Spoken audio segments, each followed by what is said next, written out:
जय श्री राधे कृष्ण। माघ के महीने का हमारे हिंदू धर्म में बहुत महत्व है। यह महीना भगवान श्री कृष्ण को बहुत प्रिय है और इस महीने में प्रतिदिन पवित्र नदी में स्नान करना चाहिए और भगवान की पूजा करनी चाहिए और साथ ही माघ मास महात्म्य की कथा पढ़नी या सुननी चाहिए।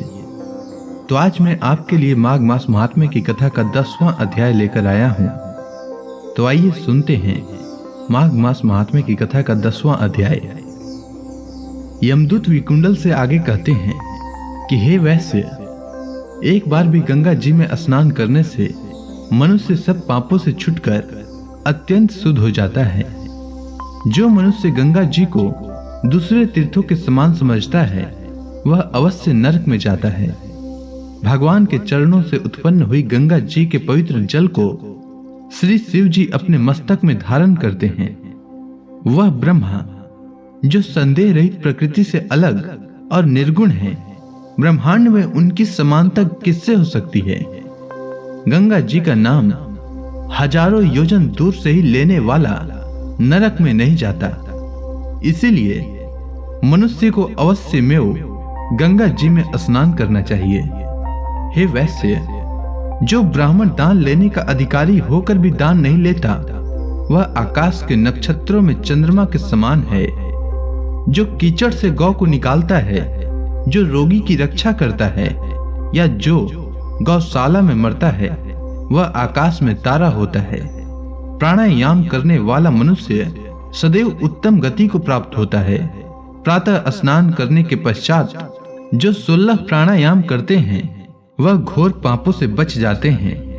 जो प्रायी स्त्री को माता के समान मानते हैं वह यम की यातना को नहीं भोगते।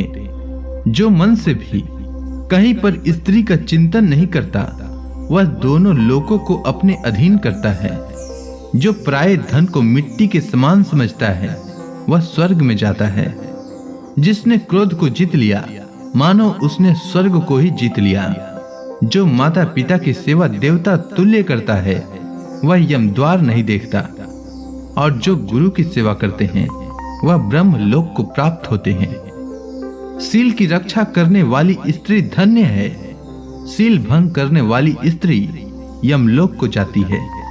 जो वेदों और शास्त्रों को पढ़ते हैं या पुराण और संहिता पढ़ते हैं और सुनते हैं तथा जो स्मृति का व्याख्यान और धर्म शास्त्र समझते हैं या जो वेदांत में लीन रहते हैं वह पाप रहित होकर ब्रह्म लोक को प्राप्त होते हैं।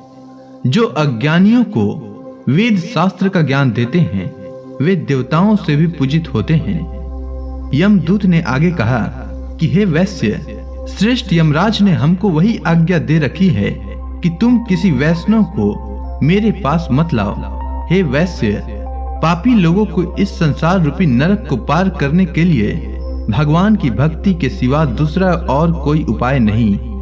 भगवान की भक्ति न करने वाला मनुष्य को चंडाल के समान समझना चाहिए।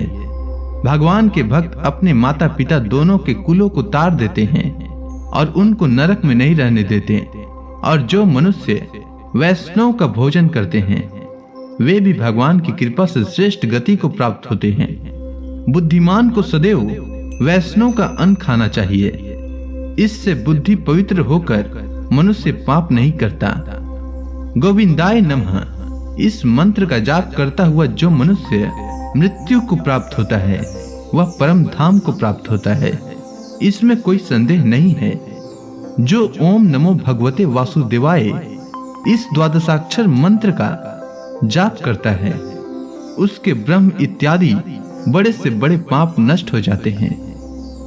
तो इसी के साथ माघ मास महात्म्य की कथा का 10वां अध्याय पूर्ण हुआ। अब आगे की कथा मैं कल लेकर आता हूँ। तब तक के लिए भगवान श्री कृष्ण का नाम लेते रहें। तो प्रेम से बोलिए भगवान श्री कृष्ण की जय, विष्णु भगवान की जय, समस्त देवी देवताओं की जय।